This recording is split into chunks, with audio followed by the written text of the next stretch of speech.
ஏன் வந்து ஒரு முஸ்லீம் அல்லாதவர்களை திருமணம் செய்யக்கூடாது?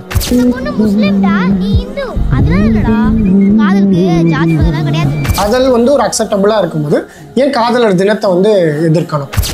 அது நம்ம திருத்துற அதிகாரம் நமக்கு கிடையாது. கண்டிப்பா இந்தியன் ரூல்ஸ்ல வந்துட்டு இவங்க யாரை வேணா திருமணம் செஞ்சுக்கலாம். நம்ம வந்து இஸ்லாமிக் ரூல்ல இதை சரியா தப்பான்னு தான் பேசுறோம் தவிர யாரையும் நம்ம கையை பிடிச்சி தடுக்க முடியாது. ஹாப்பி வேலண்டைன்ஸ் டே. வாங்கடா கலாச்சாரத்தை போய் காப்பாத்துவோம். யூடியூப் நேயர்களுக்கு அஸ்ஸலாமு அலைக்கும், அல்ஹம்துலில்லாஹ். இன்னைக்கு நம்மளுடைய பாட்காஸ்ட் சாய் வித் மை பாய்க்கு அப்பாஸ் ஜாஃபர் பாய் வந்திருக்காரு. அஸ்ஸலாமு அலைக்கும் பாய்.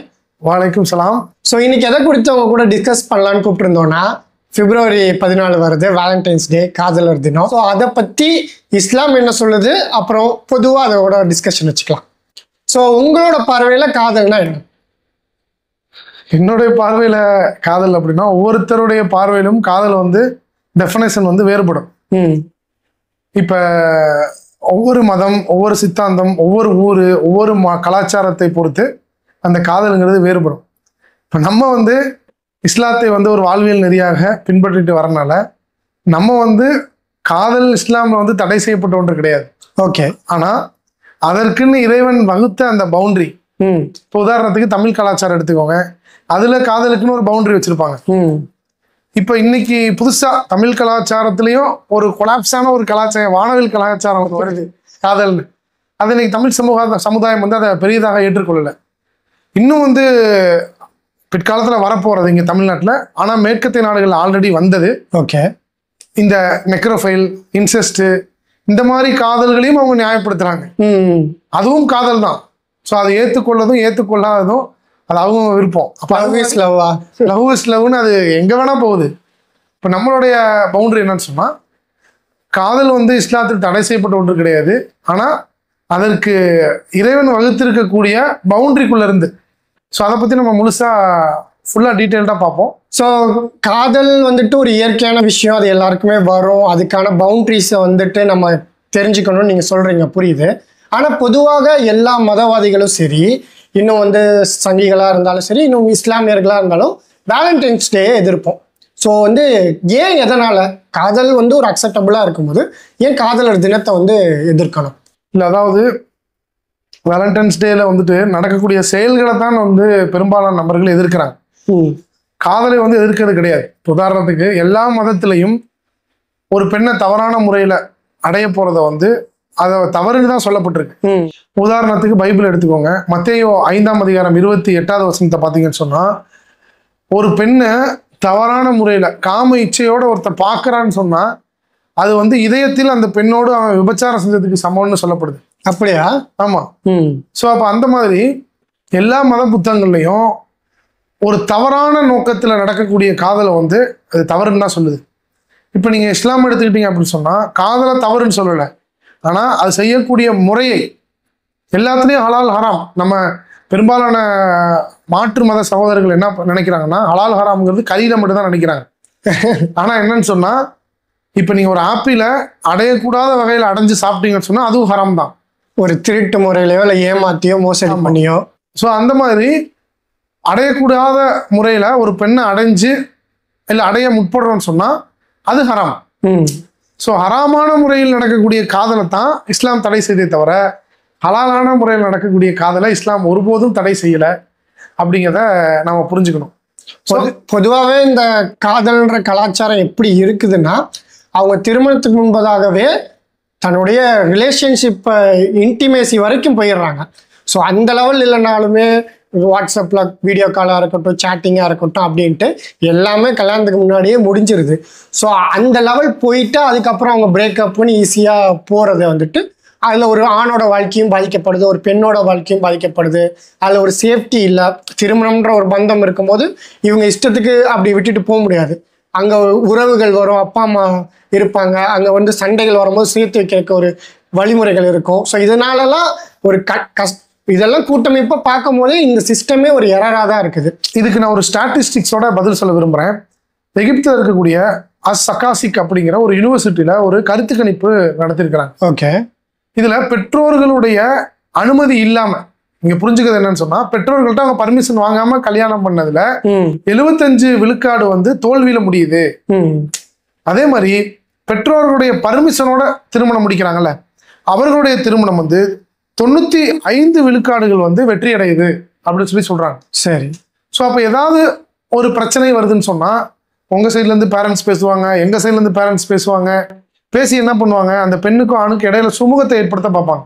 ஸோ எப்போ பெற்றோர்களுடைய அனுமதி எதுவும் இல்லாம நம்ம பாட்டு எனக்கு பிடிச்சிருக்கு, லவ் இஸ் லவ் அப்படின்னு சொல்லிட்டு அவங்க பறந்து போறாங்கன்னு சொன்னா, அப்போ இன்னொரு இடத்துல அந்த லவ் இஸ் லவ் இன்னொருத்தரோட அவருக்கு வரும், இந்த பெண்ணுக்கு இன்னொருத்தரோட லவ் இஸ் லவ் வரும். ஸோ அப்போ வந்து பெற்றோர்கள் நிற்க முடியாது, ஒன்றும் கேட்க முடியாது, எங்க கையை மீறி போனில்ல, நாங்கள் ஒன்றும் பண்ண முடியாதுமா அப்படின்னு விட்டுருவாங்க. இதுக்கு நீங்க உதாரணம் பார்த்தீங்கன்னு சொன்னா, நான் ப்ராக்டிக்கலா பார்த்த ஒரு இடம், நீங்க திருப்பூர்ல. ஓகே. திருப்பூர்ல என்ன ஆகும்னு சொன்னா, நான் ஒரு பல ஆண்டுகளாகவே பார்த்துட்டு வர ஒரு நிகழ்வு. அங்க எங்க போனாலும் இன்னைக்கு நீங்க இறங்குனீங்கன்னா நாளைக்கு வேலை கிடைச்சிடும், அந்த மாதிரி ஒரு சூழல் வந்து ஒரு கட்டத்துல இருந்துச்சு. இப்ப நார்த் இந்தியாக்காரங்க ஆக்குபை பண்ணிட்டாங்க, அது அடுத்த விஷயம். அப்ப நீங்க அங்க பாத்தீங்கன்னா இந்த மாதிரி திருமணம் முடிக்கிறவங்க எல்லாம் ஓடி போய் ஒரு இடத்துல செட்டில் ஆகிறதுக்கு சென்னை, திருப்பூர் இது மாதிரி பெருநகரங்கள், அதாவது வேலை வாய்ப்பு கிடைக்கிற இடத்துக்கு போவாங்க. ஓகே. இவங்க என்ன பண்ணிடுவாங்க, ஆண் வீட்லையும் பெண் வீட்லையும் போயிடுறாங்க, ஓடிடுறாங்க. அப்போ கொஞ்ச நாள் அவர் இருக்கிறாரு, ஆணும் பெண்ணும் இருக்கிறாங்க, ஒரு இடத்துல வேலைக்கு போறாங்க, கார்மெண்ட்ஸ்க்கோ இல்லை ஏதோ ஒரு கிடைக்கிற வேலைக்கு போறாங்க. ஆண் என்னறாரு, பொதுவாகவே இந்த சமுதாயம் ஒரு மேல் டாமினன்ட் சொசைட்டியா தான் இருக்கு. ஆமா. அப்போ அவர் என்ன பண்றாரு, ஒரு மாசம் 2 மாசம் அந்த பெண்ணை அனுபவிச்சுட்டு போயிடுறாரு. அப்போ இங்க என்ன ஆயிடுது, அந்த ஆணை வந்து இப்போ பொதுவாக எப்படி பார்க்கப்படுதுன்னா, ரோட்ல உட்காந்துட்டு சிகரெட் ஆம்பளை அடிக்கிறான்னா அதை நம்ம நார்மலாக கடந்து போயிடுறோம். ஒரு பொண்ணு அடிச்சதுன்னா அதை வித்தியாசமா பார்க்குறோம். ஆனா இஸ்லாம் என்ன சொல்லுது, ரெண்டுமே தப்பு தான், 2 பேரும் தப்பு தான். அவனுக்கும் ஈக்குவலாக தான் பார்க்கணும், இவனையும் நீ ஈக்குவலாக தான் பார்க்கணும், தப்பு இல்லை அப்படிங்குது. ஸோ அப்போ நீ பொம்பளை சிகரெட் அடிச்சா மட்டும் தப்பு கிடையாது, ஆம்பளை சிகரெட் அடிச்சாலும் தப்பு தான். ஸோ அப்போ என்னன்னு சொன்னா, இது பொதுவாகவே கட்டமைக்கப்பட்டிருக்கு. ஆண் வந்து விபச்சாரம் செஞ்சாலும் அது ஒரு தப்பு இல்லாத மாதிரி, ஒருத்தன் கூட போய் இருந்துட்டு வந்துட்டாலும், ஒருத்தி கூட இருந்துட்டு வந்துட்டாலும் அது ஒரு பெருசா இல்லாத மாதிரி, அவன் அடுத்த லைஃப்பை பார்த்துட்டு போயிடுறான். பெண்கள் அங்கு தனியாக பல பெண்களை நாம வந்து பார்த்துருக்கணும், பல பெண்களை நாம வந்து பர்சனலா வந்து பேசியும் இருக்கணும். அவர்களுக்கு பல மதத்துக்கு உட்பட்டவர்களை நம்ம வந்து கவுன்சிலிங்லாம் கொடுத்துருக்கோம். ஓகே. ஸோ இந்த மாதிரி நடக்குது. இதுக்கு காரணம் என்னன்னு சொன்னா, பெற்றோர்களுடைய அனுமதி இல்லாம நடைபெறனால. அதனாலதான் இஸ்லாம் சொல்லுது, வழி இல்லாமல், பொறுப்பாளர் இல்லாம இங்கு திருமணத்தை வந்து பண்ணக்கூடாது கண்டிப்பா அப்படின்னு சொல்லி இஸ்லாம் சொல்லுது. ஸோ இதில் வந்துட்டு முஸ்லீம் சமுதாயம் தெளிவாக தெரிஞ்சுக்க வேண்டிய ஒரு விஷயம். இப்போ ரீசெண்டாக கூட நம்ம ஒரு குடும்பம் வந்தாங்க. ஸோ அங்கே வந்து அவங்க பெண் வந்து ஓடி வந்து திருமணம் செஞ்சுட்டாங்க அப்படின்னு சொல்லும் போது, இந்த நிக்கா செல்லுமா செல்லாதா அப்படின்ட்டு நம்மள்ட்ட கேள்வி கேட்குறாங்க. இப்போ இந்த காதலிச்சுட்டு பெற்றோர் அனுமதி இல்லைன்னொன்னா வீட்டை விட்டு ஓடி வந்து சிலர் வந்து முஸ்லீம்களாக இருந்தாலுமே திருமணம் செஞ்சுக்க முற்படுறாங்க. ஆனால் இஸ்லாம் இங்கே என்ன சொல்லுதுன்னா, ஒரு ஆண் வந்து திருமணம் செய்யணும்னா அவங்களுக்கு வழி பொறுப்பாளர் யாரும் தேவையில்லை, அவர் சுயமாகவே தான் யாரை திருமணம் செய்யணும்னு முடிவெடுத்துக்கலாம், சாட்சி மட்டும் வேணும். ஆனால் ஒரு பெண் திருமணம் வந்து செய்யணும்னா அவங்க வந்து ஒரு வழி கார்டியனை ஏற்படுத்திக்கணும். அவங்க அப்பா, சித்தப்பா இந்த மாதிரி இவங்க அனுமதி இல்லாமல், இவங்களோட அறிவிப்பு இவங்களுக்கு தெரியாமல் திருமணம் செய்கிறது இஸ்லாத்தில் திருமணமாகவே கன்சிடர் படாது. ஸோ நீங்கள் போய் ஓடி போய் ரெஜிஸ்டர் மேரேஜ் பண்ணாலும் சரி, உங்களுக்கா ஒருத்தரை வச்சு பண்ணாலும் சரி, அந்த திருமணம் வந்து ஜினால தான் வந்து முடியும். ஸோ அதுக்கப்புறம் நீங்கள் ஒரு இன்டர்கோர்ஸில் ஈடுபடுறீங்க, நிக்கா ஆயிடுச்சு அப்படின்னு நினச்சா அது வந்து இஸ்லாமில் ஜினாவை தான் கன்சிடர் பண்ணப்படும், நிக்காவாக கன்சிடர் படாது. ஸோ வந்து வீட்டில் தெரியப்படுத்தணும். அவங்க வந்துட்டு சரி இப்போ நீ எவனையா கட்டிக்கோ, எங்களுக்கு அனுமதி தான், ஆனால் நாங்கள் வரமாட்டோம்னாது தெரியப்படுத்தணும். அந்த லெவலுக்காவது இருக்கணும். ஆனால் பெற்றோரை புரிய வச்சு நிக்கா பண்ணுறது தான் சிறந்தது. ஆனால் பெற்றோருக்கு தெரியாமல் ஓடி வந்து பண்ணுறது வந்துட்டு ஜினால வந்து சேரும். ஸோ அதை வந்து இப்போ இருக்கக்கூடிய முஸ்லீம் சமுதாயம் தெரிஞ்சுக்கணும்னு நான் விருப்பப்படுறேன். அதே போல இங்க ஒரு கேள்வி வரலாம், ஏன் பெண்ணுக்கு மட்டும் வழி, பெண்ணுக்கு மட்டும் கார்டியன் தேவை அப்படின்னு வந்து அங்க இருந்து ஒரு கூட்டம் வழியா வந்து கேட்கலாம். ஏன்னா இங்க பெண்ணு தான் ஒடுக்கப்படுறாங்க. இப்ப நான் ஒரு பெண்ணை பாக்குறேன், பிடிச்சிருக்கு, கல்யாணம் பண்றேன், ஒரு 2 மாசம் அனுபவிக்கிறேன், விட்டுட்டு போயிட்டேன்னா அதே அண்ணனை வச்சு அப்பனோட பர்மிஷனோட பண்ணியிருந்தா அவன் கழுத்தை பிடிப்பாங்க. கரெக்டா சொன்னீங்க. ஸோ அதனால பெண்ணுக்கு தான் இங்க வந்து ஒரு பாதுகாப்பு தேவை இருக்கிற ஒரு கட்டமைப்புல இருக்கும். அப்ப அதை நம்ம புரிஞ்சுக்கணும். அப்படி இல்லை எல்லாரும் ஈக்குவல்னா உங்க வீட்டுல நீங்க வந்து இம்ப்ளிமெண்ட் பண்ணிட்டு இதை வந்து சமுதாயத்துல முன் வைங்க. நாங்க ப்ராக்டிக்கல் சொல்யூஷன் சொல்றோம், நீங்க விதண்டாவாதத்தை வச்சீங்கன்னா அதுக்கு நாங்க பொறுப்பு கிடையாது. ஸோ நமக்கு ஒருத்தர் பிடிச்சிருக்கு, அவங்க நிக்கா பண்ணணும்னா அப்பா அம்மாட்ட ஃபோர்ஸபிளா இவங்கள தான் நிக்கா பண்ணுவோம், இல்லாட்டி நான் நிக்கா பண்ண மாட்டேன் அடம் முடிச்சு அவங்கள நிக்கா பண்றதுக்கு பெற்றோர்கிட்ட அனுமதி கேட்கலாம். எப்படினாலுமே அவங்க சரியான ஆணா இருந்தா, தொழுது ஒழுங்கா ஹலால் ஆரம் பேன்றவங்க வந்து யாரா இருந்தாலும் எண்ட் ஆஃப் த டே நிக்கா பண்ணி வச்சிருவாங்க. ஸோ இன்னொன்று கூடுதலாக இங்கே ஒரு சட்டம் சொல்லணும். ஸோ ஒரு பெண்ணுக்கு எப்போ வழி வந்து அவங்க அப்பா அம்மா தேவையில்லை அப்படின்ற ஒரு சிஸ்டமும் இஸ்லாமில் இருக்க தான் செய்யுது. ஸோ அது எப்போனா ஒருத்தவங்க இஸ்லாத்தை ஏற்றுக்கிறாங்க, மார்க்க ரீசனுக்காக. இப்போ ஒரு இஸ்லாத்தை ஏற்றுக்கிட்ட பெண்மணி எப்படியும் திருமணம் பண்ணுறதுக்கு ஒரு முஸ்லீமான அவங்க வீட்டில் ஒத்துக்க மாட்டாங்க. ஏன்னா அவங்களுக்கு இவங்க இஸ்லாத்தை ஏற்றுக்கிட்டதே பிடிக்காது தான். ஸோ அந்த இடத்துல அந்த ஏரியாவை சேர்ந்து அந்த பொண்ணுக்கு ஏதாவது ஒரு ஜமாத்தாரர் பொறுப்பேற்று அவங்க வழியாக நின்று நிக்கா பண்ணி வைப்பாங்க. ஸோ மார்க்க ரீசன் இருக்கும்போது ஒரு தேர்ட் பர்சன் வந்து அதுலேயும் இவங்களுக்கு இன்ஃபார்ம்லாம் பண்ணிடுவாங்க. ஸோ அந்த தேர்ட் பர்சன் தான் கார்டியனாக இருப்பாங்க. ஸோ அது இல்லாமல் முஸ்லீம் நிக்கா பண்ணும் போதே இந்த மாதிரி ஓடி போயிட்டு பெற்றோர் அனுமதி இல்லாமல் பண்ணுறது ஜினால தான் வந்து முடியும். அதே போல் இந்த நிக்கா ப்ரப்போசல் ஒரு ஆண் சைடு பெண்ணுக்கும் பெண் சைடு ஆணுக்கும் பண்ணலாமா அப்படின்னு கேட்டால் இதுக்கு பதில் தெளிவாக குரான்லேயே இருக்கு. ஓகே, சில வசனங்கள் நான் சொல்கிறேன் பாருங்க. ஒரு பெண்ணுக்கு ஒரு ஆணை பிடிச்சிருக்கு அப்படிங்கிறத அல்லாஹ் குரான்ல எவ்வளோ அழகாக சொல்கிறான் பாருங்க. 28வது அத்தியாயத்தில் 26ஆம் வசனம் பாருங்க. மூசா அலைஹிஸ்ஸலாம் போவாங்க. எகிப்துல இருந்து மூசா அலைஹிஸ்ஸலாம் ஒரு இடத்துல இருந்து இன்னொரு இடத்துக்கு போகும்போது அங்கே 2 பெண்கள் வந்து நீரை இறைச்சிக்கிட்டு இருப்பாங்க. அப்போ அவங்களுக்கு வந்து மூசா அலைஹிஸ்ஸலாம் உதவுவாங்க. உதவுனதுக்கு பிறகு அப்போ அதில் ஒரு பெண் வந்து தன்னுடைய தந்தைகிட்ட போய் சொல்லுவாங்க, நாணத்தோடு சொல்லுவாங்கன்னு அல்லாஹ் குரான்ல சொல்கிறான். வெக்கப்பட்டுக்கிட்டு அவங்களுக்கு பிடிச்சி போச்சு. அப்போ இவரை நம்ம பணியாளாக வச்சுக்கலாமே, இவரை ஒரு பார்க்கும் போதே நேர்மையான ஆளாக தெரியுது. ஒரே மீட்டிங் தான், அதிகமாக பேசலாம் இல்லை, தண்ணி எடுத்து கொடுக்க உதவுனாரு. அப்போ உடனே பாருங்க, அந்த பெண்ணுடைய அந்த ஆசையை புரிந்து கொண்ட அந்த தந்தை அவர் என்ன பண்றாரு, உடனே மூசா அலைஹிஸ்ஸலத்திட்ட சொல்லிடுறாரு, என்னுடைய பெண்கள்ல ஒரு பெண்ணை நான் உனக்கு திருமணம் முடிச்சு கொடுக்க விரும்புறேன், அதுக்கு நீ இத்தனை ஆண்டுகள் பணிவிடை செய்யணும் அப்படின்னு.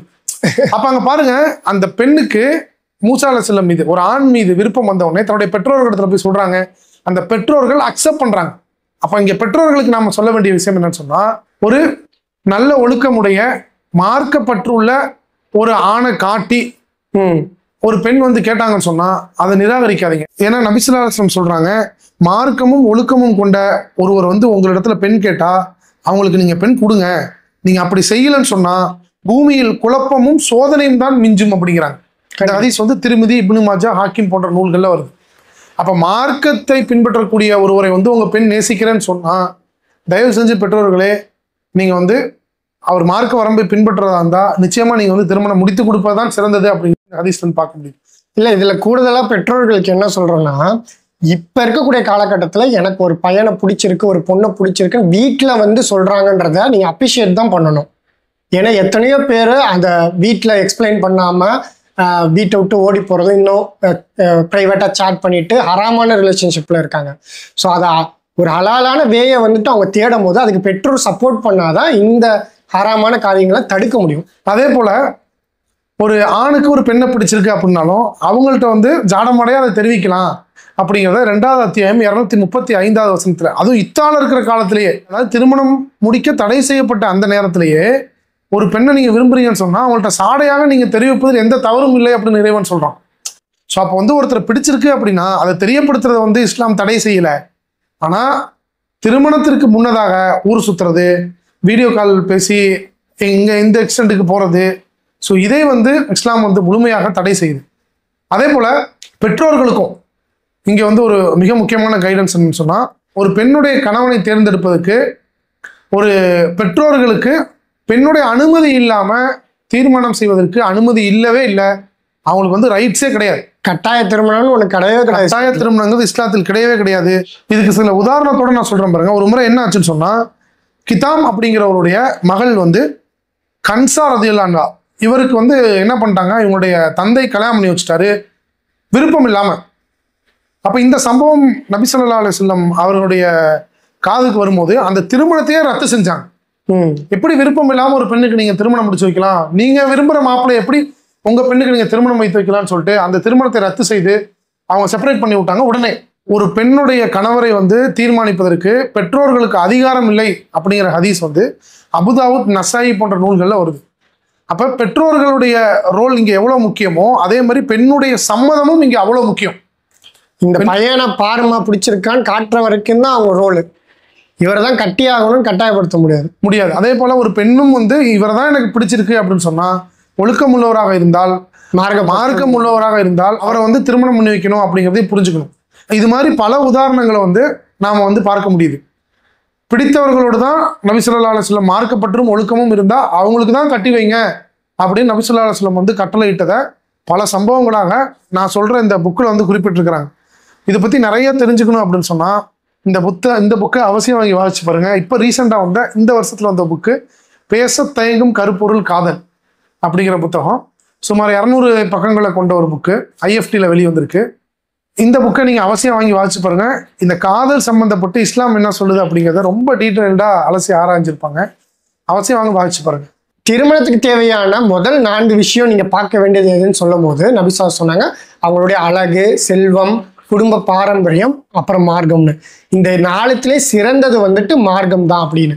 ஸோ நம்ம முதல்ல கன்சிடர் பண்ண வேண்டியது அவங்க மார்க்கப்பற்று உள்ளவங்களா, 5 வேளை தொழுகிறாங்களா, குரான் ஓத தெரியுமா, ஹலாலாகம் பேணுவாங்களா அப்படின்றத கன்சிடர் பண்ணணும். ஸோ அதுதான் மெயினான விஷயம். ஸோ இதை கொண்டு வரும்போதே ஆட்டோமேட்டிக்காக வந்து நம்ம சமுதாயத்தில் நிறைய பேர் முஸ்லீம்கள் முஸ்லீம் அல்லாதவர்களையும் திருமணம் செஞ்சுக்கிறாங்க. இந்துவாக இருக்கலாம், அதை முஸ்லீம்கள் எதிர்க்கிறாங்க, குரானும் அதை எதிர்க்குது. ஏன் வந்து ஒரு முஸ்லீம் அல்லாதவர்களை திருமணம் செய்யக்கூடாது? அதாவது ஒரு முஸ்லீம் அல்லாதவரை ஏன் திருமணம் செய்யக்கூடாது, இது எல்லாத்துக்கும் எழக்கூடிய ஒரு கேள்வி. ஏன்னா இன்னைக்கு இருக்கக்கூடிய அந்த இளைய சமுதாயம் காதலுக்கு பவுண்டரி இல்லை அப்படின்னு சொல்கிறாங்க. இஸ்லாம் அப்படி வந்து எப்படின்னு சொன்னால், இஸ்லாம் டோட்டலாக அவங்கள இருக்கியும் பிடிக்கல, டோட்டலாக அவங்கள ஃப்ரீயாக விட்டுறல. ஒரு பவுண்டரி இல்லாமல் வாழ முடியாது. அதுதான் எல்லாமே அப்படி தானே. எல்லா சிஸ்டமுமே வந்துட்டு ஒவ்வொரு ரூல்ஸ் வச்சுருக்கோம், ஒவ்வொரு ஃப்ரீடம் கொடுத்துருக்கோம். இப்போ நீங்கள் உதாரணத்துக்கு எடுத்துக்கோங்க, ஒரே கம்பெனி காராக தான் இருக்கும். இங்கே ஓடுற காரில் ரைட் சைடு வந்து உங்களுக்கு கண்ட்ரோல் ஃபுல்லாக இருக்கும். இந்தியாவில் லெஃப்ட் சைடு ரோட்டில் ட்ராவல் பண்ணுவாங்க. துபாய் போங்க, கல்ஃப் கண்ட்ரி போங்க, மற்ற நாடுகள் போங்க, எல்லா கண்ட்ரோலும் லெஃப்ட் சைடு இருக்கும், நீங்கள் ரைட் சைடு கார் ஓட்டுவீங்க. ஸோ இல்லை எனக்கு கட்டுப்பாடெல்லாம் கிடையாது அப்படின்னு சொல்லி ரைட் சைடு கண்ட்ரோல் இருக்கிற காரை நீங்கள் கொண்டு வந்து இந்தியாவில் ஓட்ட முடியாது. அந்த கம்பெனி காரனும் மேனுஃபேக்சர் பண்ண முடியாது. ஸோ அந்த ஒரு சிஸ்டம், நீங்கள் ஒரு சிஸ்டத்தை ஃபாலோ பண்ணுறீங்கன்னு சொன்னால் அந்த சிஸ்டத்தை வந்து ஃபாலோ பண்ணி வாழ்ந்தால் தான் நீங்கள் உங்களுக்கும் சேஃப்டி, உங்களை சுற்றி இருக்கிறவங்களுக்கும் சேஃப்டி. இப்போ அது மாதிரி முஸ்லீம்களுக்கு வந்து இறைவனுடைய கட்டளையே இருக்குது. திருக்குறானில் 2வது அத்தியாயம் 221வது வசனத்தில் நீங்கள் இணை வைக்கக்கூடிய இறைவன் அல்லாத இறைவனுக்கு இணையாக ஏதோ ஒன்றை வணங்கக்கூடிய ஒரு நபர்களை நீங்கள் துணையாக தேர்ந்தெடுத்து கொள்ளக்கூடாது. அப்போ இங்கே இணை வைப்பவராக இருக்கக்கூடிய நிலையில் ஒருத்தரை மணக்கக்கூடாது அப்படிங்கிறது. நான் இந்த பவுண்டரிலாம் எனக்கு தேவையில்லைங்க, லெஃப்ட் சைடு கண்ட்ரோல் இருக்கிற காரு துபாயில் இருக்கிற மாதிரி இந்தியாவில் தான் ஓட்டுவேன் அப்படின்னா தாராளமாக நீங்கள் இஸ்லாத்தை விட்டு வெளியே போய்க்கலாம். ஏன்னா அல்லாஹ் குரானில் சொல்கிறான், நீங்கள் இஸ்லாத்தை பின்பற்றலை அப்படின்னு சொன்னால், நீங்கள் அல்லாவையும் அல்லாவுடைய ரசூலையும் பின்பற்ற வேண்டிய முறைப்படி பின்பற்றலை, நேசிக்கலைன்னு சொன்னால் உங்களை தூக்கி எறிஞ்சிட்டு புது சமுதாயத்தை கொண்டு வருவேன். அவங்க அல்லாவையும் அல்லாவுடைய ரசூலையும் நேசிப்பாங்க, அல்லாவும் அவர்களை வந்து நேசிப்பான் அப்படின்னு சொல்லி அல்லாஹ் வந்து குரானில் சொல்கிறான். ஸோ அதனால் எனக்கு அல்லாவும் வேணாம், ரசூலும் வேணாம், மார்க்கமும் வேணாம், ஒன்றும் வேணாம் அப்படின்னா அது உங்களுக்கு தான் கேடு இம்மை மறுமைக்கு. இன்னும் லாஜிக்கலாக பார்த்தீங்கன்னா இது ரெண்டுமே ஓகே தானே அப்படின்னு சொல்லி சில ரூல்ஸ் வந்து அவங்களுக்கே பாதிப்பை ஏற்படுத்தும். ஸோ டிராஃபிக்கில் வந்துட்டு ரெட் லைட் நிற்கும் போது நான் நிற்க மாட்டேன்னு வெளியே வந்து ஆக்சிடென்ட்ஸ் தான் ஆகும். அது மாதிரி இந்த திருமணத்தில் என்ன பஞ்சாயத்துன்றதையும் லாஜிக்கலாக நம்மளால எக்ஸ்பிளைன் பண்ண முடியும். ஒரு தீவிர ஏத்திஸ்ட்டு, அதாவது கடவுள் மறுப்பு கொள்கையை பேசக்கூடியவர், அந்த கொள்கையில் ரொம்ப ஸ்ட்ராங்காக இருக்கிறவர் ஒரு தீவிர சங்கியை வந்து கல்யாணம் பண்ணிப்பாரா? கண்டிப்பாக மாட்டார்.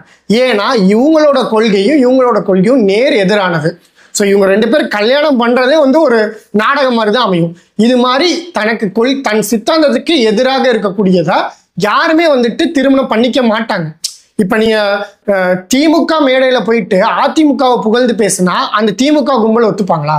அது அதிமுக மேடையில் போயிட்டு திமுகவை பேசுனா திமுக ஒத்துக்குமா? ஸோ இது மாதிரி ஏன் இப்படி அவங்க எதிர்க்கிறாங்கன்னா, ஏன்டா நம்ம கொள்கையில இருந்துட்டு இவன் நம்ம கொள்கைக்கு நம்ம கட்சிக்கு சின்சியரா இல்லைன்னா இவன் எதுக்கு இந்த கட்சியில இருக்கணும், இவனை நீக்குவோம் அப்படின்னு ஒவ்வொருத்தரும் தனக்குன்னு ஒரு சிஸ்டம் வச்சிருக்காங்க. அந்த சிஸ்டம்ல இருந்து மற்றவங்களை வைக்கும் போது அதுக்கு கிளாஷ் ஆகும்னு தெரியுது.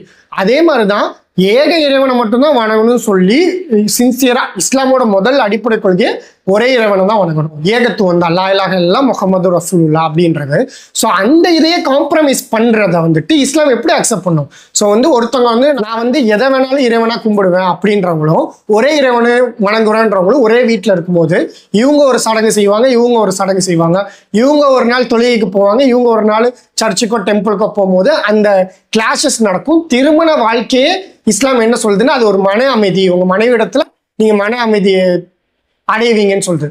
ஸோ ஆரம்பமே கிளாஸ்ல இருக்கும்போது எப்படி அந்த திருமண வாழ்க்கை ஒரு மன அமைதியா முடியும்? ஸோ அந்த எல்லா விதமான பிரச்சனைகளும் போக்குறதுக்காக தான் நீங்க ஒரே கொள்கையிலே திருமணம் செஞ்சுட்டா பிரச்சனை இருக்காது. ஒண்ணு நீங்க முஸ்லீமாக இருந்து ஒரு முஸ்லீமை திருமணம் செய்யுங்க, இல்ல இஸ்லாத்தை விட்டு வெளியே போயிட்டு தாராளமாக எந்த இது இருக்கோ அதை திருமணம் செஞ்சுக்கலாம்.